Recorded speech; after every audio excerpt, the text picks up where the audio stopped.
Good afternoon, morning, evening or night, ladies and gents. Welcome to another, Is Blank Really As Good As They Say?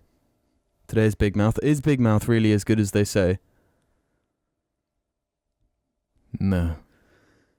I would agree with that. Absolutely not. Do this, sir!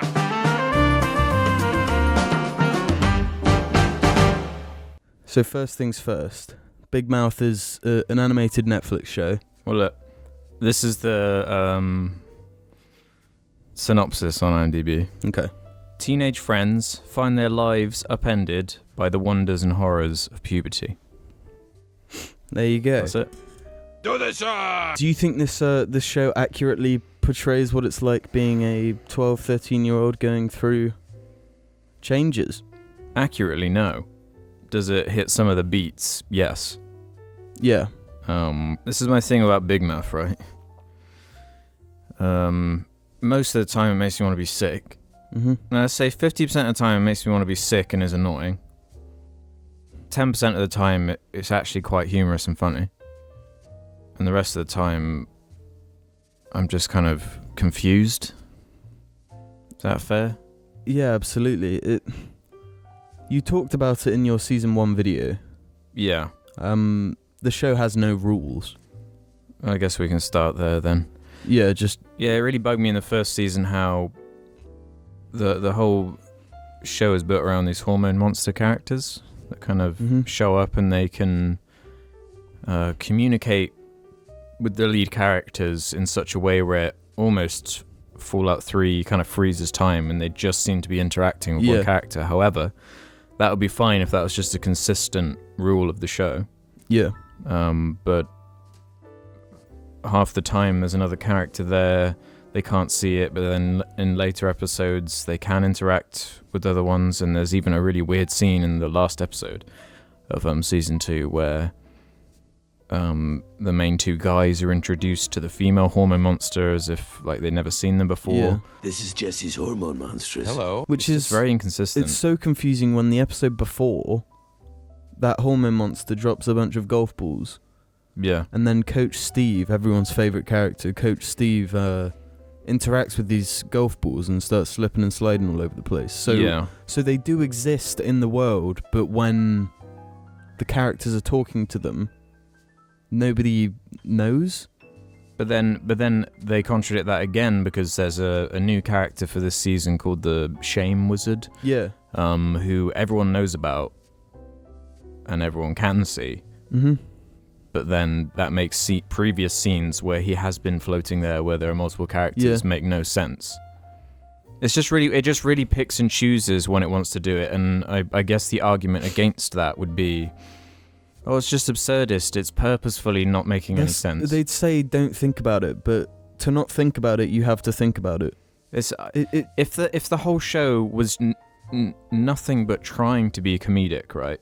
It wasn't trying to have this underlying, like, helpful message for youths. I would say, okay. Like something like Family Guy, I don't expect any sort of logical consistency because it is just absurd all the time. Mm-hmm. You can tell what the main premise of the show is. It's just goofy, trying to make people laugh, where Big Mouth is attempting something more, so it kind of falls flat on its face more when it does not hit it, and it breaks its own rules non-stop. I really thought they were going to reel it back a little bit compared to season 1, but it's just the exact same thing.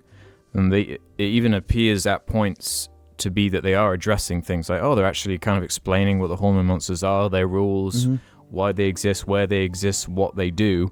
But then they just, every time they do something like that, they take a step back and then do some stupid joke. It's just like, oh, okay, I guess it wasn't an explanation for anything then. It was just a setup for a stupid joke. Presented by Acura. What does that even mean? Yeah, I mean, that's what all of it boils down to. It's stuck in this purgatory between trying to be funny all the time and trying to be a serious... It has these moments where it's like sad music plays and you're meant to really feel connected to the characters, but they just don't hit because the show has no consistency whatsoever. I would say, speaking of my season 1 video, which is on IHE if you want to watch that, I think nearly every problem I had with season 1 is still prevalent in season 2. Yeah. It's still I don't know how they could even change it at this point, but the characters are supposed to be 13, I think, 13 years old. They save lives. By killing babies? Jay, please stop. Watch YouTube, guys. Just watch YouTube. Gentlemen, I think Jesse is referring... None of them behave like 13-year-olds in any way. And they're all voiced by like 30-year-old men that like That South aren't actually Park. doing voices, though. Yeah, like South Park, they edit the voices so that they're higher pitched and they sound young. Whereas in this, it's just It would be like if 30-year-old bloke. Stan Marsh sounded like Randy. Yeah. That's how weird it is to me. So it's really bizarre when like the kids talk to their parents. And it's not just I could get over the voices thing, right? Yeah, definitely. The jokes they make, the language they use, the things they say are so obviously written by 40-year-old men. Yeah. And it's just like 13-year-olds don't speak like this, they don't act like this, and the reason that is odd is because they're trying to be a relatable, Yeah. at times pandering to the extreme, like learning resource almost, Yeah, there's one episode that I'm surprised hasn't been talked about more, and that's the Planned Parenthood episode, which is just an advert, the whole episode, and it's not funny. Common misconception, Jay. Abortions make up only a tiny percentage of what they do. Yeah, so that's episode 5 of season 2. Yeah. There's you could say every other episode kind of is linked together by some sort of plot. Mm-hmm. So if you watch the last episode, you're not going to have any context for everything that came before it. So in that sense, it's not like Family Guy where you can just watch one episode. Yeah. So halfway through the season, they just dropped this Planned Parenthood episode, which I guess must be filler. Maybe they didn't have enough. They must have mapped out the arcs for everyone and were like, shit, we don't really have enough for 10 episodes. Let's just at the end of the episode as well, they were like, I bet you never thought we'd do an episode on Planned Parenthood. And it's like, yeah, I didn't think that. And the problem with it is that Planned Parenthood is like an American thing, isn't it? Like, I'm not that familiar because we have the NHS in the UK, so... Yeah, but a bunch of right-wing people are against it because it's like pro-abortion. Yeah. The problem with this episode is that it's an argument, a one-sided argument. Mm-hmm. Everyone that's against Planned Parenthood in the show is an idiot. It's an abortion factory. Jay, you don't know what you're talking about. And they're just proven wrong whenever they say It's weird something. though because they kind of assume that you know what Planned Parenthood is. So say I actually was a 12-year-old watching it, I feel like I didn't really learn anything aside from different forms of birth control, I guess. Yeah. Which I would have known anyway because by then I already had sex ed and knew all that. Yeah. I just don't understand the point of it. For example, in like Sunny in Philadelphia, when they do a political episode, they have both sides, which may be extreme or reasonable, but it's not just pushing one agenda. And it's pointless informing people. Like if someone that's anti-Planned Parenthood watches that episode, they're not going to change their mind. No. So what does that episode do in the end? And It's just 30 minutes wasted. You just saying who is this show for, why does this episode exist, kind of just summarizes my entire issue with the show. Certain things about it do work, but the problem is when you take every element on its own and then put them together, it's just a clusterfuck. Yeah. It's a total mess in every way. Like, the plot on its own, right, not interesting. Always goes for the laughs, pretty much. 90% of the time it goes for the laughs. Every now and again it tries to get serious, but because of the contrast of everything you've already been through, does not resonate at all, because it's like Family Guy, Brian's death scene. It's like that level of disconnect where it's like, there are no rules and there's no consistency with anything, so why should I get invested aside from just laughing at the humor? Yeah. You had time to stop for coffee. Joke's on you. I brought this from home. So why? I reused the cup. The weird thing about this show for me, though, is that I would just watch it. I binged it. I don't know why. It's easy to watch, I guess. The thing is, it can be... I remember it was like a month ago. We just tried to watch the first episode while eating dinner. Mm-hmm. And the pace is just horrible. The way characters talk to one another constantly... I was trying they to slightly overlap. This was my issue with, like... the reason I haven't made a Season 2 video on IHE is because... First off, it would just be saying all the same shit the first video did, because it's so similar.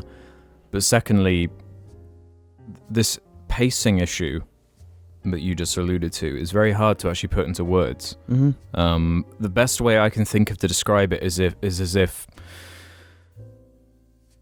every line of dialogue and the delivery of everything appears as if it has just been written by a 40-year-old man, and there's no... The characters don't feel like they're characters. They feel like they're just voices for the script writer. Like everyone feels kind of similar. It's really unnatural, kind of stiff. That's the main thing. It's really unnatural. It feels as though they've got too much dialogue for how long the episodes are. Mm-hmm.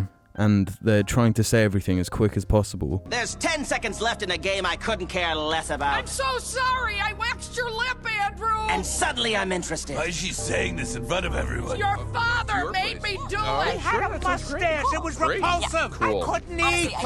And the way they talk to each other, it's the second someone stops talking, the next person starts talking. Yeah. And it's just like boom, boom, boom, boom, boom, boom, boom. And if you're not paying full attention to the show, you can't watch it. Mm-hmm. Because like 5 minutes goes by and you haven't even processed the first thing that they said. Although, in saying that, another issue is the visual aspect. I feel like if you did just have headphones in and had it playing on your phone, you'd have a really similar experience because it is so dialogue heavy. Yeah. So you could probably infer a lot of what they're saying anyway, because it's not like subtle. It's the opposite of subtle. No. It's very overt on purpose, you know. That's what people like about it, because clearly we must be in the minority with this one, because everyone loves it. It was a bit more rocky with Season 1. There was a lot more like, man, this show looks shit kind of thing. But now Season 2 is out. You got people making their own OC hormone monsters and spreading the love about the show, and I'm glad they're enjoying it, but I just don't see it myself. For reference, Season 1 of Big Mouth got an 80 on Metacritic and a perfect 100 on Rotten Tomatoes, and Season 2 got a 90 on Metacritic and another perfect 100 on Rotten Tomatoes. Bear in mind, this is only from about 8 reviewers or something. Yeah, 9 critics for Season 2. That's really high review scores, though, for the show that it is. And you briefly mentioned the appearance of the show, the way it looks. Again, yeah, another thing I obviously talked about in my video. It's so goddamn ugly. It is. The character designs are repulsive, obviously. Everyone has gone on about how dreadful the designs are for the characters. But you talked about the Shame Wizard. He looks like something out of Adventure Quest. Yeah, the Shame Wizard is not a good design. He looks awful. The only things I do kind of like are I don't mind the hormone monsters. Yeah, I feel like they put alright. all of the effort into designing them. Yeah, but every human looks wrong. Mm-hmm. It's not charming in any way. It's just gross. Yeah. Unappealing, and it makes it that bit extra. It makes it that much more difficult to actually empathize with these characters. Yeah, because they just look so terrible. One thing though, the animation is better than Season 1. The actual animation is better. But slightly more varied use of my angles and poses and whatnot. Whereas in Season 1 it was somewhat limited. Yeah. They're a bit more creative in Season 2, I'll give it that. Overall, Season 2 is better than Season 1, but when I really didn't like Season 1, you know. It is a minor increase in quality. Yeah, let's just talk about characters for a minute. There is one character in the entire show that I like.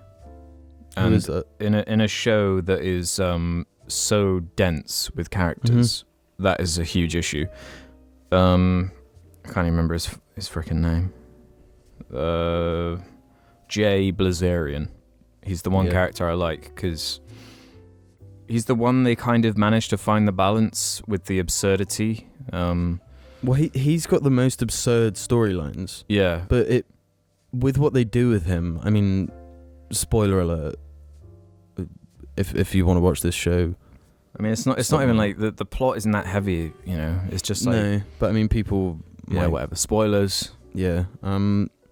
Jay has this whole pillow thing going on, and he makes out with the gay kid in the penultimate episode, and so I guess they're alluding to that Jay is bisexual.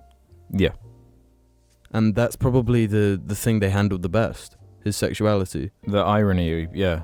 And it's That's given the like best the thing. least attention, and it's with pillows, but that metaphor works better than any of the very literal stuff that they put in the show. Yeah, that's the thing. It's like if every character was that level of absurd, I feel like it would work better.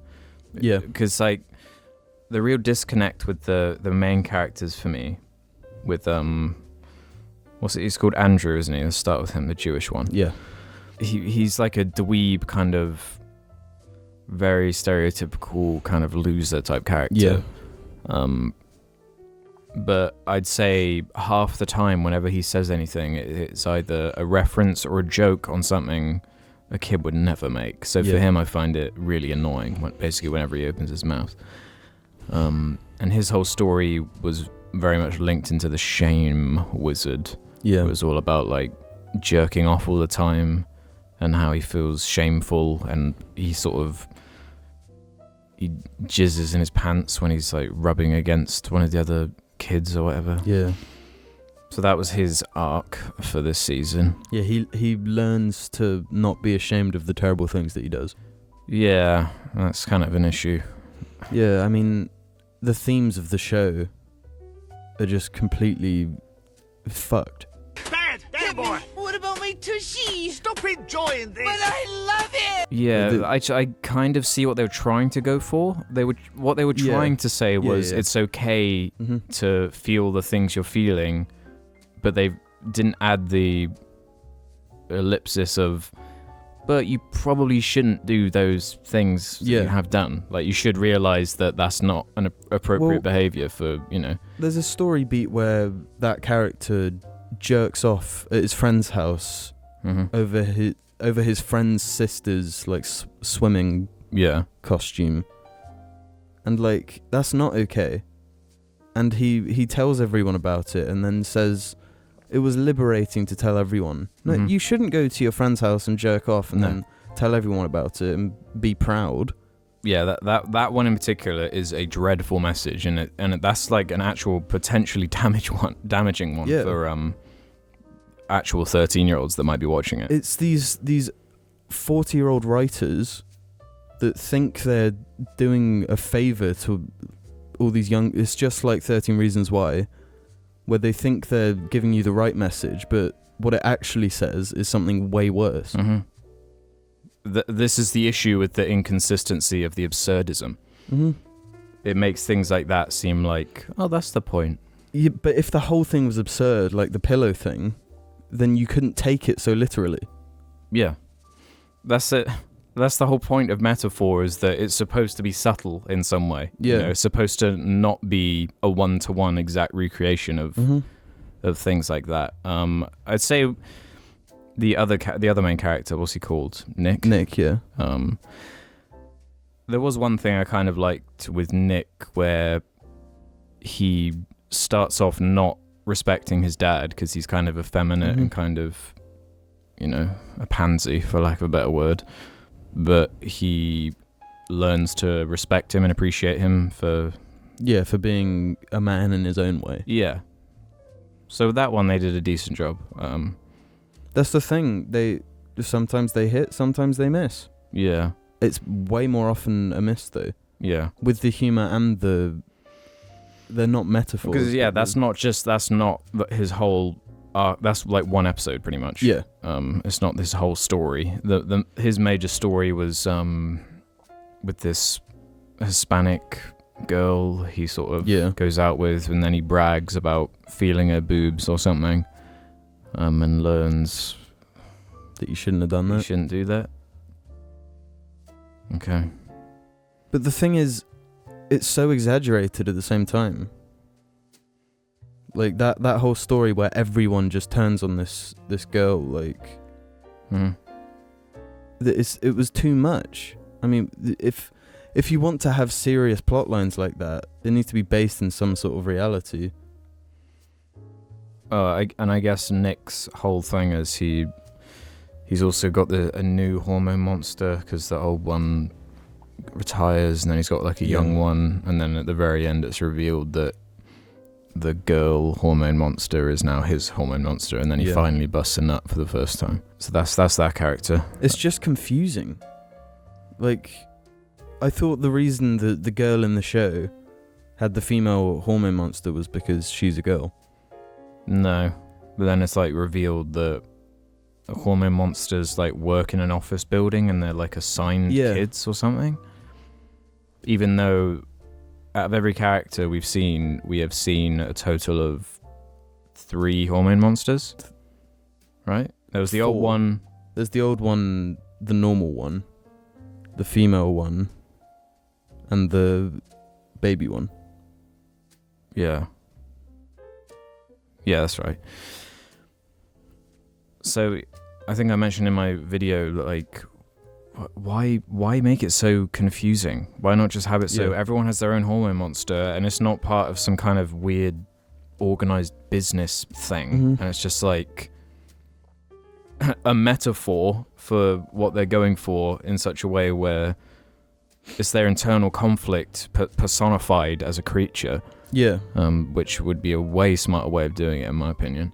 And it would be a more creative visual way of being able to display this information if everyone has their own hormone monster, reinforcing that everyone goes through puberty in a different way instead of the confusing message. That's what I was saying to you the other day. Yeah, like it suggests that there are like 4 types of puberty.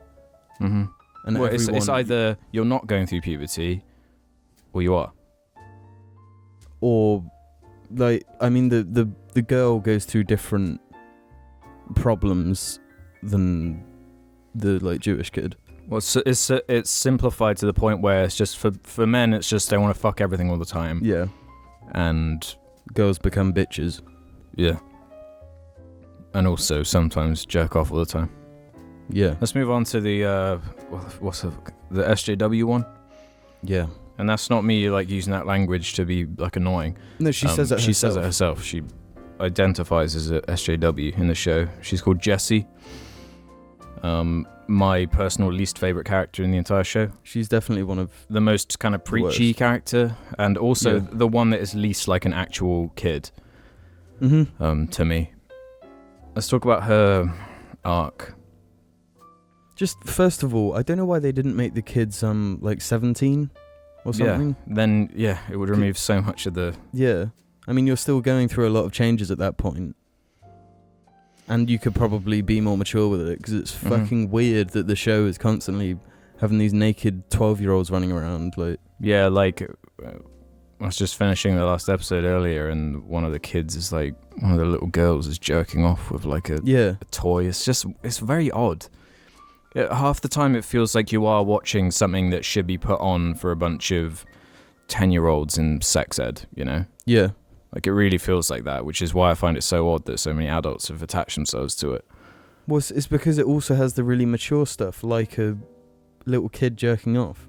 Like what kind of message is that for kids are definitely going to watch this. Yeah, I feel like I probably would have enjoyed it if I was like 12, 13. Because it's, it's edgy. Yeah. But then at the same time, I wouldn't understand over half of the jokes because so much of it is reference humor. So just a bunch of stuff only adults would get. But anyway, going back to Jessie. Yeah. In season 1, she finds out her mum's actually lesbian or whatever, cheating on her dad. So then they're going through that trauma. In season 2, there's an episode where she takes an edible of her dad. Yeah, edible weed. Edible weed, yeah, and takes that with Nick. Again, it's like they're on LSD or something. Something about Netflix shows and their depiction of drugs is just really garbage for some reason. And 13 Reasons Why, they tried the same thing. They showed off MDMA, I think it was, or ecstasy, same shit. But they displayed it as if it was LSD or something. They did the same thing here with marijuana, but they're like hallucinating and... Yeah. It's just a really weird way to depict it, because he's kind of acting like he's high, but then he goes and does things someone who's high would never be able to do, you know, like be in normal conversations and stuff. It's just totally at odds with... At the least, it should have, if they're going to get using a drug that wrong, it should have been a cool animation thing. Yeah. Where they did some creative stuff, but no. Just the same shit. The dog talks, I think. Hey, brother, I get it. Well, they were saying about Netflix shows, BoJack does a way better job with it. Again, just watch BoJack over this. It tackles basically the same thing aside from puberty, and it does it all with such finesse and it's all down to the writing. The issue is the script, because like all of the voice actors are perfectly capable. It's just the writing is so bad. Isn't it the writer of Family Guy? It's definitely someone who was deeply involved with Family Guy, and it shows, especially with the pacing. Anyway, going back to what's her face, Jessie, yeah.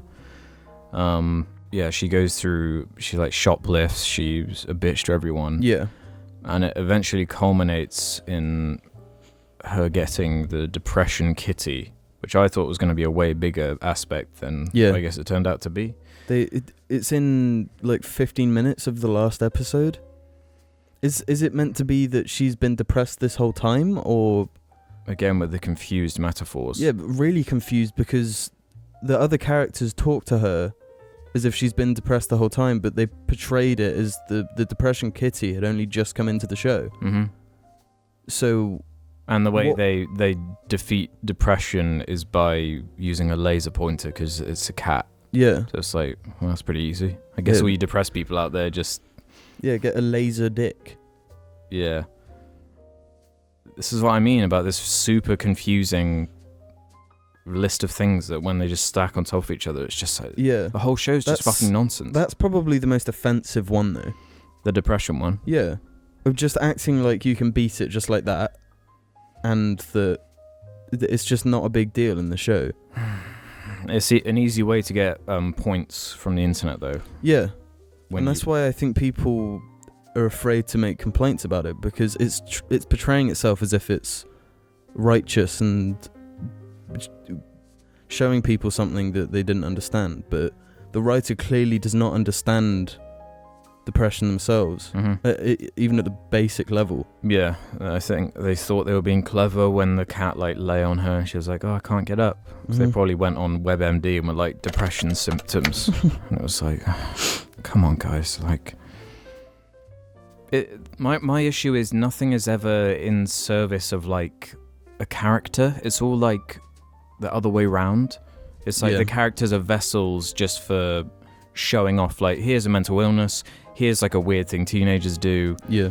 Here are like all these stereotypical teenagery things. Like, the characters aren't interesting. They don't go, they're like just canvases for jokes and, you know, just depraved sex shit. Yeah. Yeah, the guy, one of the co-creators, worked on Family Guy, American Dad. Yeah. Yeah. There you go. The jokes are very similar. That's what I mean. I feel like you can't juggle it all in such a way and have it work. No. Well, if you wanted to have depression be a part of it, give it a big segment of season 2. Mm-hmm. Don't just gloss over it. So who's left in the crew? Coach Steve? Yes. Everyone's favourite? He was my least favourite character in season 1. Mm-hmm. Yeah, in season 1 he was pretty difficult to sit through. God, yeah. And his arc of this season is that he has sex. Yeah. With It's with revealed Jay's that he's mum. like they've had sex before, and then that's it, I guess. And then he does nothing else for the rest of the show. He's again he's a non-character that exists for jokes that aren't funny. Because he's crazy, wacky one. Yeah. I feel he's voiced by Nick Kroll, isn't he? About 70% of the characters are. Yeah.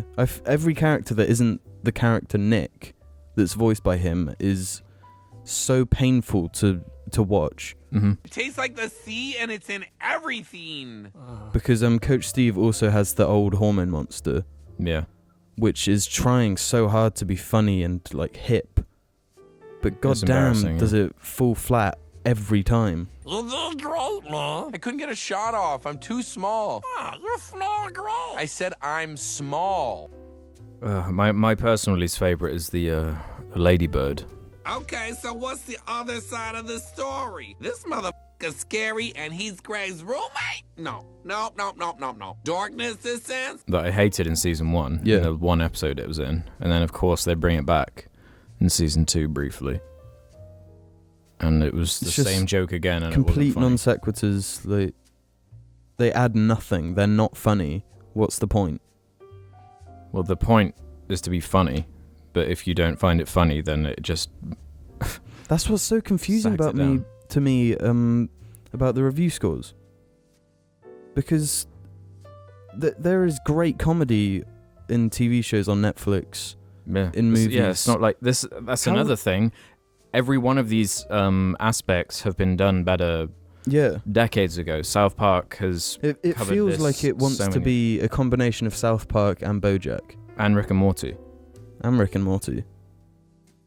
Yeah, it wants the serious part of BoJack. It wants the kind of kid, innocent aspect of South Park, and it wants the fourth wall jokes, breaking jokes, and that sense of humor from Rick and Morty. However, their writing isn't as good as any of those shows. No. South Park is brilliant at satire. BoJack can write convincing characters that you can relate with and go through things that seem realistic despite how absurd it is. Yeah.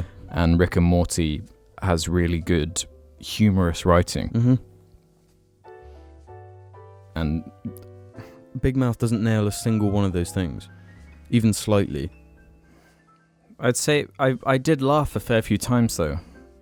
It's funnier, but you'll be lucky. As we've been saying, there's no consistency with the jokes.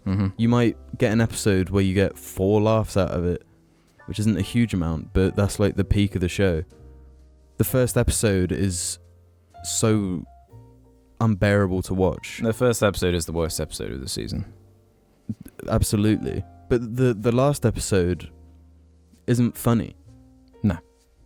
The penultimate they try and do episode the- isn't funny. yeah.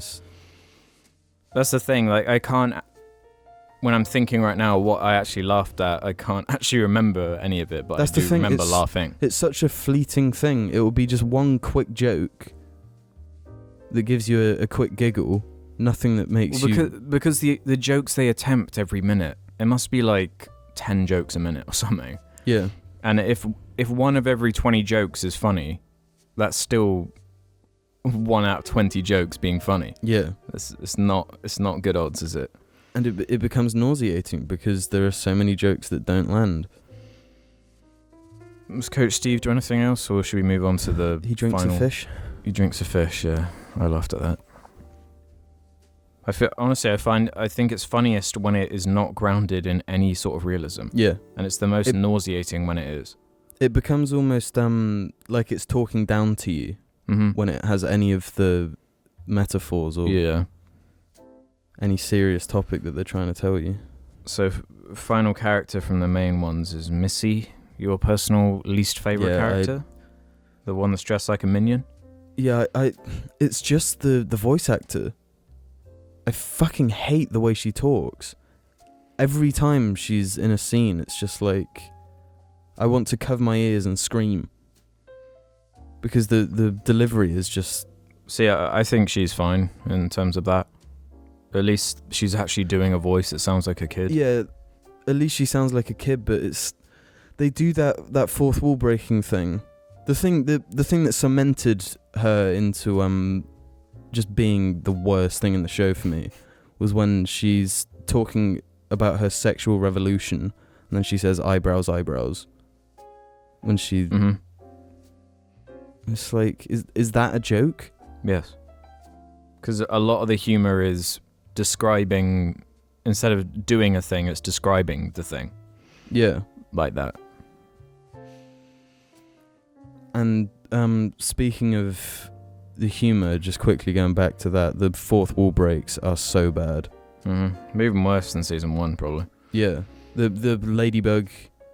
Well, it's just the same joke as season 1. Yeah, does the fourth wall break. There's that very, very weird scene with Nick, where he's having a conversation with someone. It's like a normal scene, but then they start talking about Netflix, and it just turns into an ad for Netflix for some reason. Even though you can only watch this on Netflix. Yeah. It's like, why are you pandering to Netflix in your Netflix show that is being made anyway? Like, it's not funny. And yeah, worst of all, it's not funny in any way. And so many scenes just go on and on and on. If the jokes were quicker, then the ones that just linger wouldn't be so bad. Because they think they found like a sweet spot with like funny shit, but if it just keeps going and going. It's this modern thing though of fourth wall breaks are funny no matter what. It doesn't have to be clever in any way. Or there's no joke aside the like fourth wall break. It's not like a payoff in any kind. It's not revealing anything. But it's not even like in Rick and Morty. It can get a tad annoying. But at least they're like making a commentary on like overdone beats and stories. Yeah. Whereas this, it's just, look at me, we know we're in a show. But yeah, it's like the inverse of Rick and Morty. It's like most jokes in Rick and Morty do land. But there's just one every now and again that doesn't. It's the opposite in Big Mouth. And most of the time it's just completely fucking nauseating. Any other characters? I guess that's most of the crew. Yeah, those are the main ones. Every side character I don't like. So there's the gay one, who's the stereotypical such a cliche. Yeah. That exact character and like the character, the way he looks and everything looks just like the one out of 13 Reasons Why. Yeah. It's uncanny. Again, though, it's like it confuses the messaging when you're trying to be so progressive, but then you have the most stereotypical cliche gay characters like that. Yeah, I mean, and then they try to acknowledge it in a certain episode, but it's too little, too late. Season 1 existed, and he was just that the whole season. It's just a messy ass show. Yeah, it's like half baked. And speaking of, the only way to enjoy it is to be half baked. Well, I'd say 100% baked. Yeah, that's all I can think of. The only people who, well, I mean, anyone can enjoy whatever they want, but I'm just saying, like, the only way I could enjoy it was to be unconscious due to how baked I am. Because it's either le random humor or it's like gross out. And I think that's what people are responding to most, because it's like, whoa, look at how unfiltered this is. Yeah. Never seen this before. South Park 20 years ago. I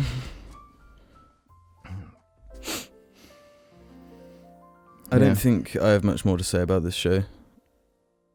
You hope for season 3? I know I'll watch it.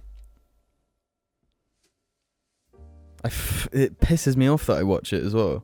I don't want to support this shit, but goddamn, it just turns you off.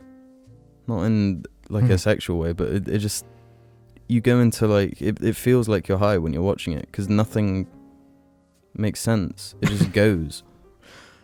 I find the ultra left-leaning aspect of the show really fucking irritating. It's just like, it's exactly like Family Guy. They do it in Family Guy all the time.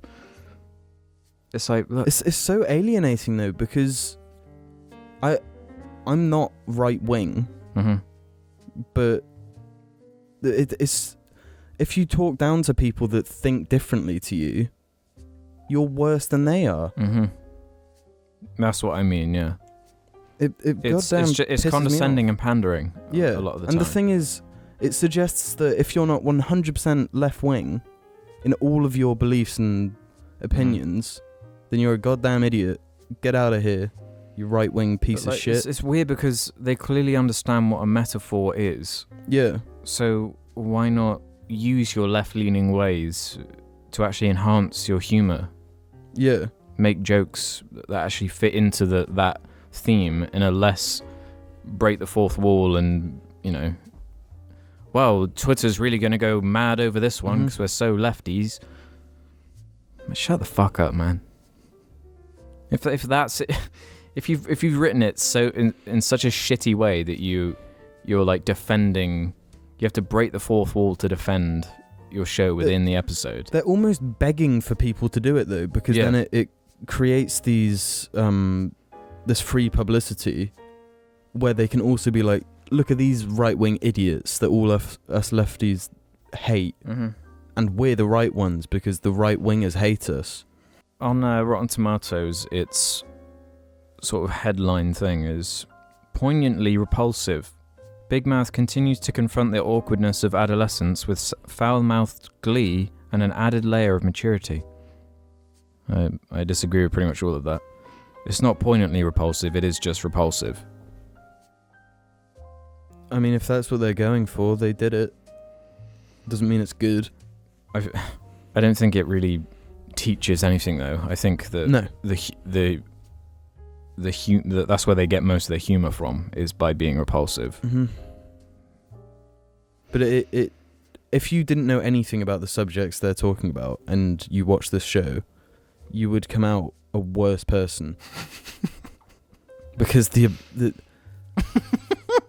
they don't go in depth into anything and they give you a surface level idea. It's clumsy. It's very clumsy. It's incredibly clumsy, and I wish buried within here with some reworks and some rejigs, there could be a funny show somewhere.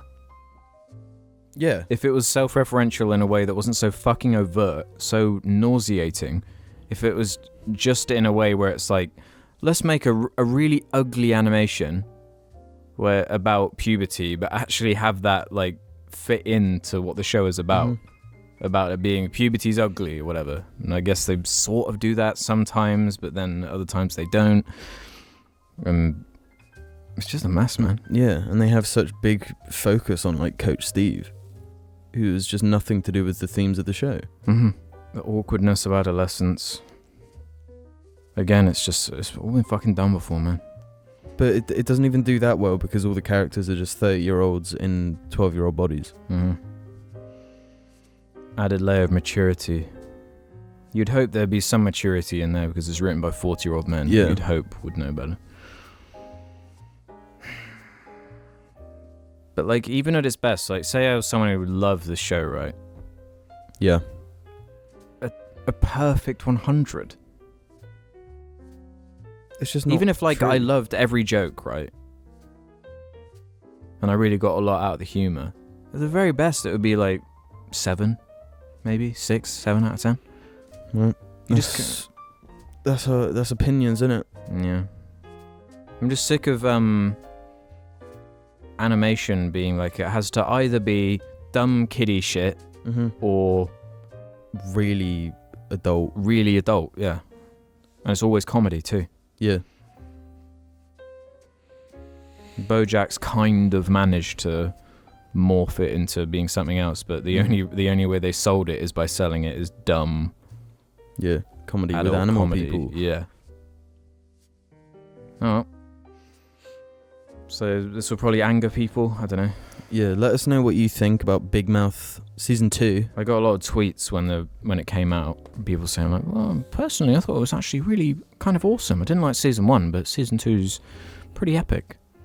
The Depression Kitty arc really hit home hard. You were talking about the Depression Kitty way before because we'd watched it. And when I was debating on making a video, I was like doing some research on how people felt about it. Mm-hmm. And I happened across the Big Mouth Reddit, I guess it was, and there was like a thread of people talking about every episode, and I just went to the last episode.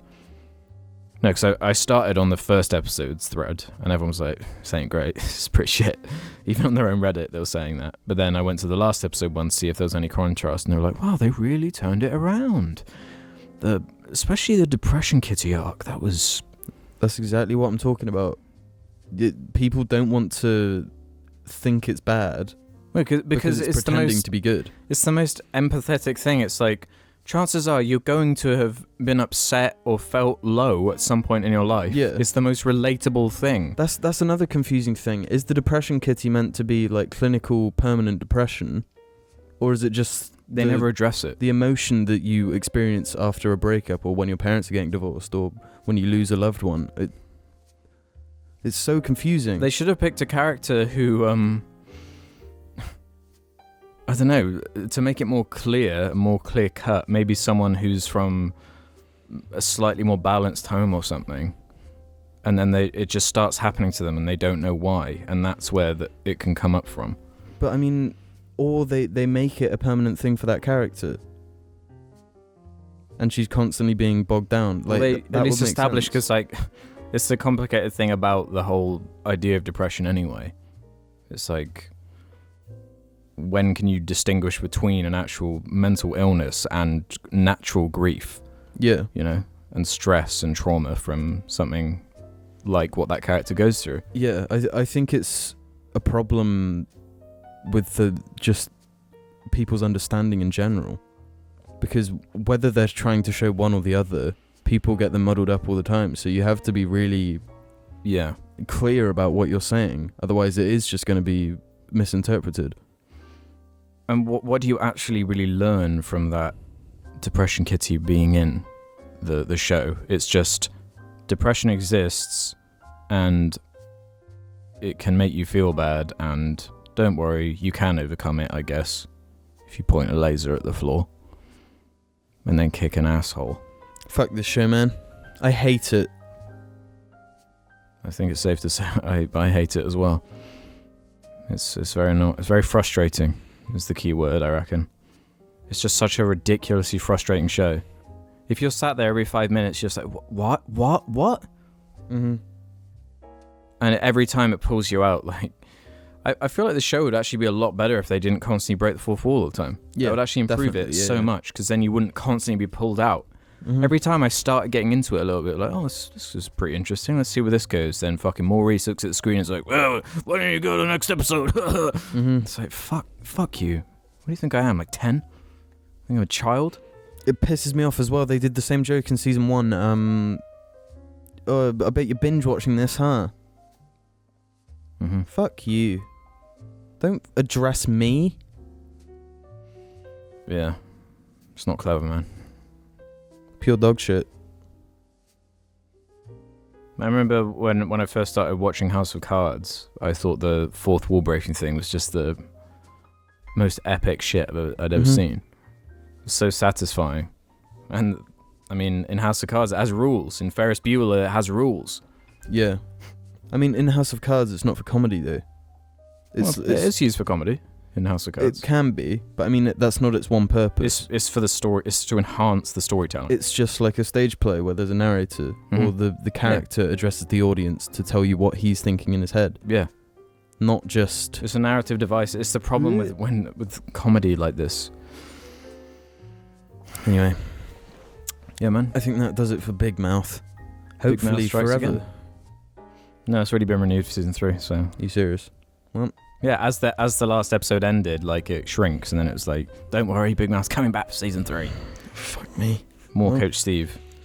You'll see us in another 6 months. Ciao!